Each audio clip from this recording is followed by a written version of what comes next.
এত ঝাল ছিল, এত ঝাল ছিল, আমরা খেতে খেতে আমাদের চোখ মুখ দিয়ে পানি বের হয়ে গেছে, এত জাল ছিল।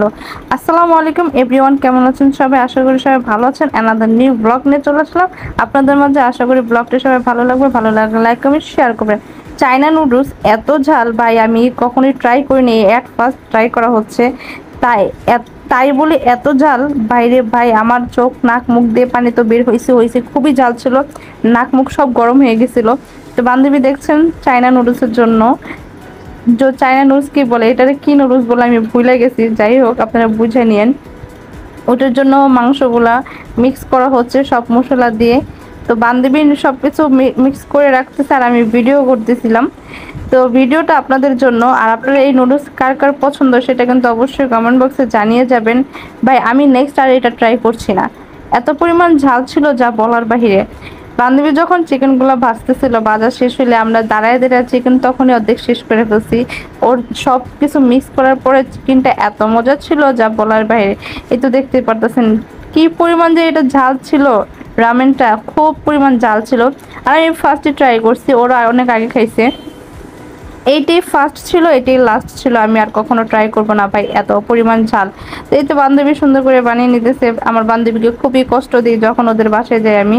এই নুডলস গুলো কার কার কাছে পছন্দ আর কার কার কাছে ভালো লাগে না সেটা অবশ্যই কমেন্ট বক্সে জানিয়ে যাবেন। ভাই আমি নেক্সট ট্রাই করব না, সেটা ফার্স্টে বলে ফেলছি। খুবই ঝাল ছিল আর আমার থেকে অতটা মজা লাগেনি, কিন্তু বান্ধবী কোনো কিছু কমতি দেন, এখানে যা যা দরকার সব কিছু দিছে, কিন্তু তারপরও ভাই ঝাল লাগে না। ঝাল লাগেনি বলে সরি, মজা লাগেনি, এত পরিমাণ ঝাল ছিল। এত ঝালের মধ্যে টেস্ট তো বুঝেই যায় না কিভাবে মানুষ খায়, স্টার্ট তো চোখ মুখ দিয়ে পানি বের হয়ে গেছে। তো যাই হোক, নুডলসগুলো এখন সিদ্ধ করে দেওয়া হচ্ছে। আর নুডলসগুলো সিদ্ধ করার পর এত পরিমাণ মোটা হয়েছে যা বলার বাইরে। আর আমার না মোটা নুডলসগুলো ভালো লাগে, হয়তো বা এই নুডলসগুলো ওইভাবে রান্না করলে মজা লাগতো কি না জানি না, ট্রাই করতে হবে একদিন। তো দেখতেই পাচ্ছেন সসগুলো দিয়ে দিছে, আস্তে আস্তে ও সব সসগুলো দিয়ে দিবে আর আস্তে আস্তে সব লাল হয়ে যাবে। যে কি পরিমাণ যে লাল হয় আমি তো খুবই ভয় পেয়ে গেছি। রাহ যখন নাকি এই মশলাগুলা দিতেছে বা সসগুলা দিতেছিল, ওইও ভয় পেতেছিল যে কত পরিমাণ জানি জাল হয়। দেখতে পাচ্ছেন ও ভালো মতন যে সসগুলা দিতে হয় সেটা সব ভালো মতন দেয়নি, ও কোনো রকম দিছে, সবগুলোও দেয়নি। তো যদি সব সসগুলা দিত তাহলে তো পুরো অনেক পরিমাণ জাল হইতো, অনেক পরিমাণ, তাহলে তো খাওয়াই পসিবল ছিল না। তো একটু একটু করে বান্ধবী সব প্রসেসিংগুলো রেডি করে ফেলতেছে, দেখতেই পাচ্ছেন অনেক ইয়ামি ইয়ামি দেখা যাচ্ছিল, কিন্তু ওদের কাছে ভালো লাগছে, আমার কাছে না কেন জানি ভালো লাগেনি।